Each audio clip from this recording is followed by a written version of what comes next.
Assalamualaikum warahmatullahi wabarakatuh. Pada sesi kuliah kita hari ini, kita akan melanjutkan topik yang kedua, yaitu tentang konsep, perilaku, dan klasifikasi biaya. Minggu lalu, Anda sudah diberikan pemaparan dan penjelasan mengenai topik yang pertama, yaitu lingkungan bisnis dan peran akuntansi manajemen. Dan pada kali ini kita akan melanjutkan topik yang kedua, di mana topik ini merupakan salah satu topik yang paling penting karena salah satu informasi manajemen yang sangat dibutuhkan adalah biaya. Baik, kita langsung mulai untuk kuliah kita pada sesi kali ini. Biaya dalam arti luas adalah pengorbanan sumber ekonomi yang diukur dalam satuan uang yang telah terjadi atau yang kemungkinan akan terjadi untuk tujuan tertentu. Dari definisi ini, kita bisa ambil kesimpulan ada 4 unsur pokok dalam definisi biaya tersebut di atas. Yang pertama, biaya merupakan pengorbanan sumber ekonomi. Yang kedua, diukur dalam satuan uang. Yang ketiga, yang telah terjadi atau yang secara potensial akan terjadi. Dan yang terakhir, keempat, pengorbanan tersebut untuk tujuan tertentu. Agar kita lebih memahami konsep atau definisi biaya ini sendiri, maka kita contohkan satu kasus di mana perusahaan percetakan mencetak buku berjudul akuntansi manajemen. Untuk itu, perusahaan memakai 1000 rem kertas HVS 80 gram dengan harga Rp10.000 per rem, sehingga totalnya senilai Rp10 juta untuk mencetak buku tersebut. Nah, dari contoh di atas dapat kita ambil kesimpulan bahwa biaya untuk membuat buku tersebut berjumlah Rp10 juta. Mengapa? Karena yang pertama, kertas 1000 rem yang dipakai merupakan pengorbanan sumber ekonomi. Kertas sama dengan benda atau sumber ekonomi, karena dia memiliki unsur yang langka, dan untuk mendapat kertas, perusahaan membutuhkan pengorbanan uang. Yang kedua, pengorbanan tersebut diukur dengan satuan uang, yaitu senilai Rp10 juta. Yang ketiga, pengorbanan sumber ekonomi tersebut telah terjadi. Dan yang terakhir, pengorbanan sumber ekonomi bertujuan untuk mencetak buku akuntansi biaya.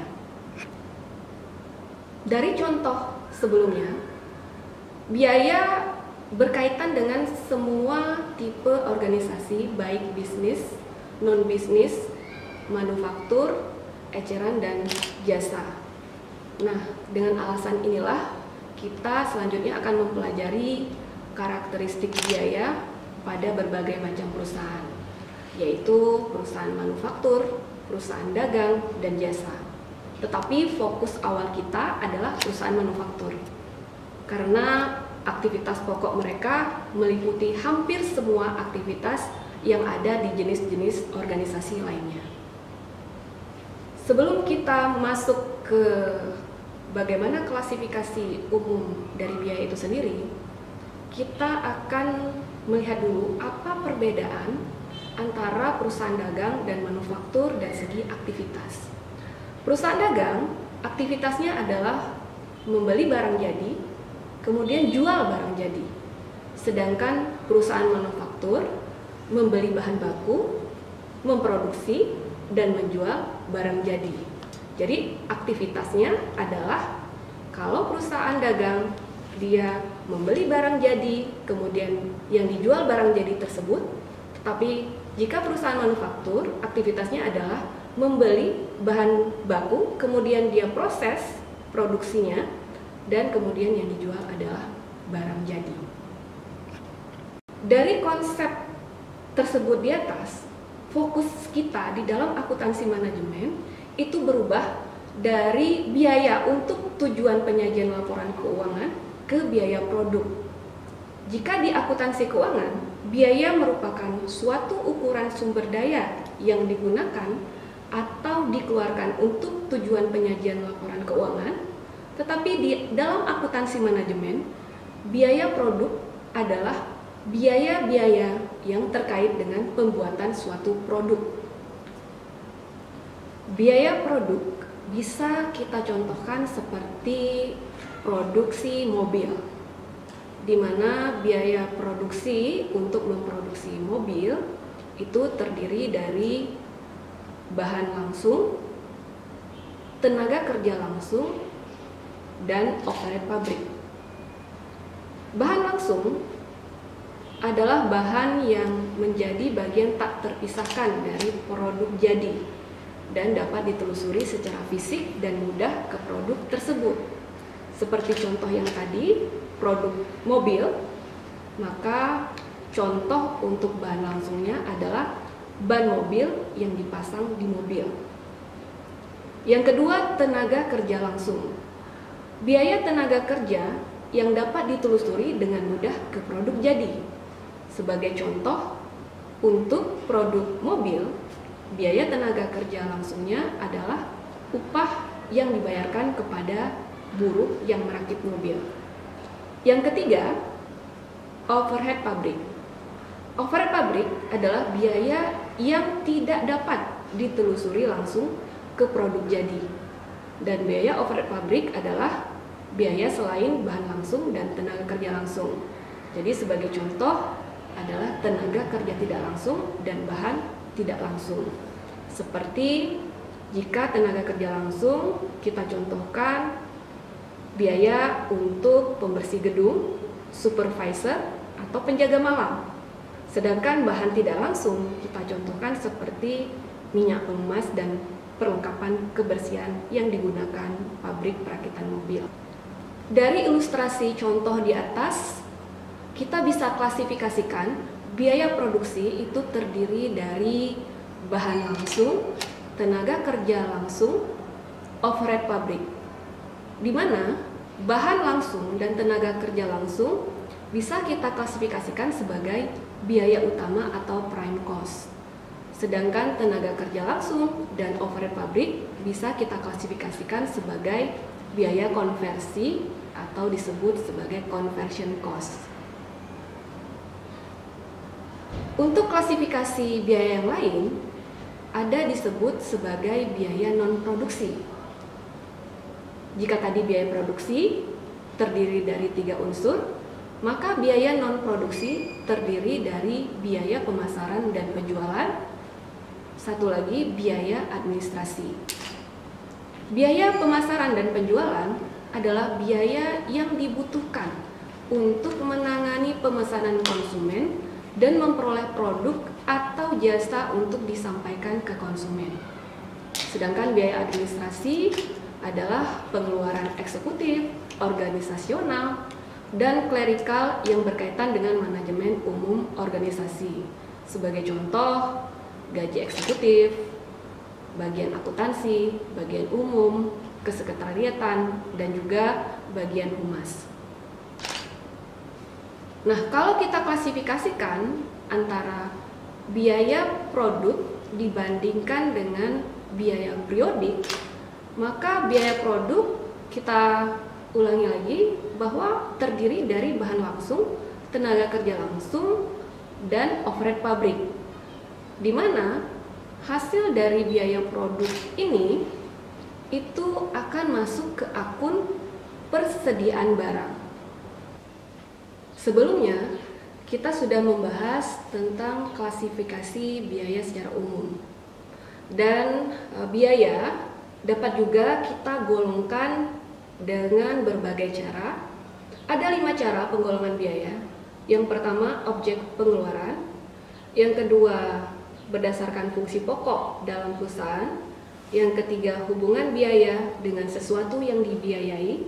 Yang keempat, perilaku biaya dalam hubungannya dengan perubahan volume kegiatan. Kelima, jangka waktu manfaatnya.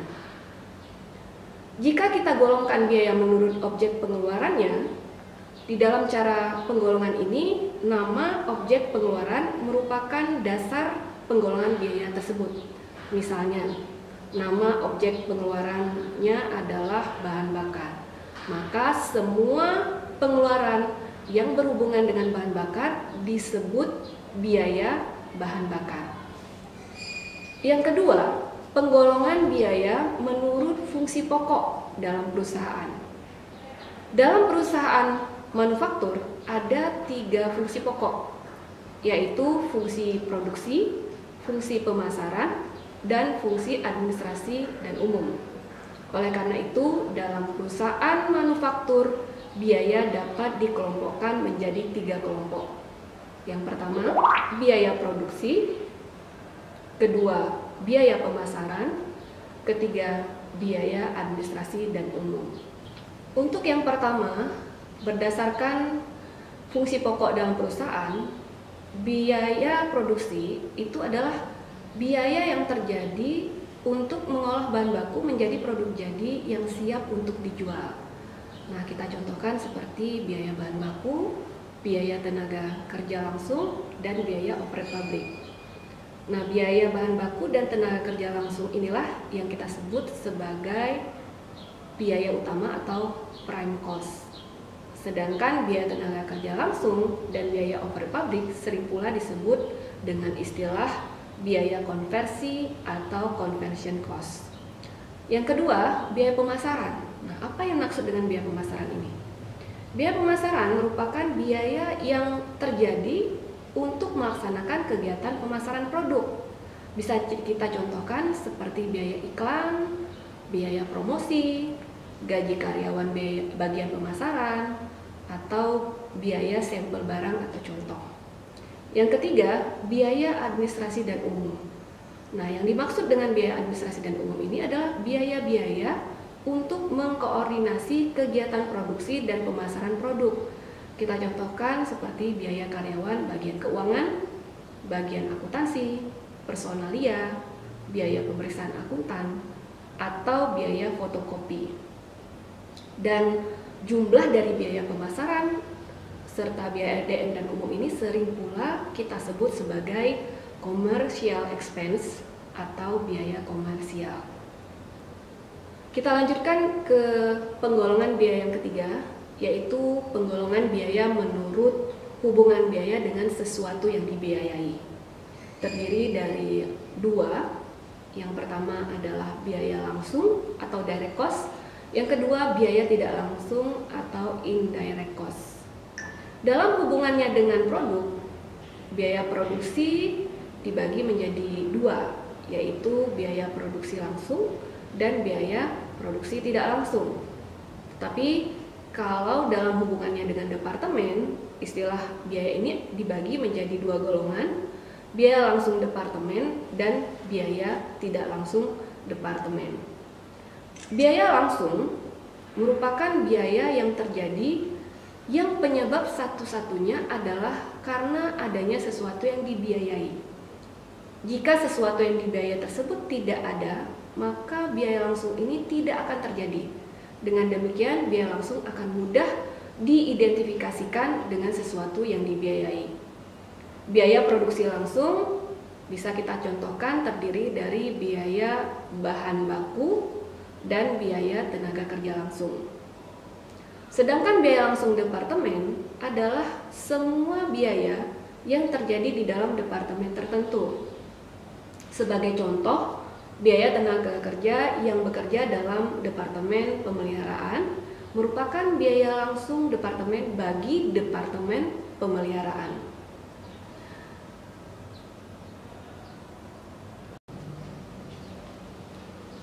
Sedangkan biaya tidak langsung adalah biaya yang terjadi itu tidak hanya disebabkan oleh sesuatu yang dibiayai. Biaya tidak langsung dalam hubungannya dengan produk disebut dengan istilah biaya produksi tidak langsung atau biaya overhead pabrik. Biaya ini tidak mudah diidentifikasi dengan produk tertentu. Seperti bisa kita contohkan gaji mandor yang mengawasi produk A, B, C merupakan biaya tidak langsung baik bagi produk A, produk B, dan produk C. Jika dalam hubungannya dengan departemen, biaya tidak langsung ini adalah biaya yang terjadi di suatu departemen, tetapi manfaatnya dinikmati lebih dari satu departemen. Sebagai contoh, biaya pembangkit tenaga listrik. Selanjutnya, penggolongan atau klasifikasi biaya yang keempat, yaitu menurut perilakunya dalam hubungannya dengan perubahan volume kegiatan. Biaya menurut penggolongan ini dapat kita kategorikan menjadi 3, yaitu yang pertama biaya variabel, biaya tetap, dan biaya campuran, di mana biaya campuran ini terdiri dari biaya variabel dan biaya tetap atau sering disebut sebagai mixed cost. Nah, apa yang dimaksud dengan biaya variabel? Biaya variabel adalah biaya yang jumlah totalnya berubah sebanding dengan perubahan volume kegiatan. Sebagai contoh, biaya bahan baku dan biaya tenaga kerja langsung itu termasuk sebagai biaya variabel. Yang kedua, biaya tetap. Jadi yang dimaksud dengan biaya tetap adalah biaya yang jumlah totalnya tetap dalam kisar volume kegiatan tertentu. Contoh dari biaya tetap ini adalah gaji direktur produksi. Dan yang terakhir adalah biaya campuran.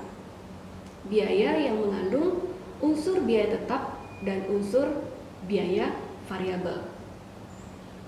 Yang kelima, jika kita golongkan biaya atas dasar jangka waktu manfaatnya, biaya dapat kita bagi menjadi 2 golongan. Yang pertama, pengeluaran modal. Yang kedua, pengeluaran pendapatan. Pengeluaran modal adalah biaya yang mempunyai manfaat lebih dari 1 periode akuntansi, biasanya 1 tahun. Pengeluaran modal ini pada saat terjadinya kita bebankan sebagai harga pokok aset dan akan dibebankan dalam tahun-tahun yang menikmati manfaatnya dengan cara didepresiasi, diamortisasi, atau didepresi. Sedangkan pengeluaran pendapatan adalah biaya yang hanya mempunyai manfaat dalam periode akuntansi terjadinya pengeluaran tersebut. Pada saat terjadinya pengeluaran pendapatan ini dibebankan sebagai biaya dan dipertemukan dengan pendapatan yang diperoleh dari pengeluaran biaya tersebut. Selain 5 cara pengklasifikasian biaya tadi, ada beberapa jenis istilah biaya yang lain seperti opportunity cost atau biaya kesempatan. Nah, apa yang dimaksud dengan opportunity cost ini? Opportunity cost adalah manfaat potensial yang akan hilang bila salah satu alternatif telah dipilih dari sejumlah alternatif yang tersedia. Sebagai contoh, jika Anda tidak bersekolah dan memilih bekerja, Anda kemungkinan akan memperoleh penghasilan senilai $15.000 per tahun. Biaya kesempatan karena bersekolah selama 1 tahun ini sebesar $15.000. Selain itu, ada istilah biaya sunk cost. Sunk cost adalah biaya yang telah terjadi dan tidak dapat diubah oleh keputusan apapun yang dibuat saat ini ataupun masa yang akan datang. Contohnya, misalnya Anda membeli mobil seharga $10.000 2 tahun yang lalu. Biaya sebesar $10.000 adalah sunk cost, karena bagaimanapun Anda mengendarainya, memarkirnya, menukarnya, atau menjualnya, Anda tidak dapat mengubah biaya $10.000 tersebut yang telah dikeluarkan.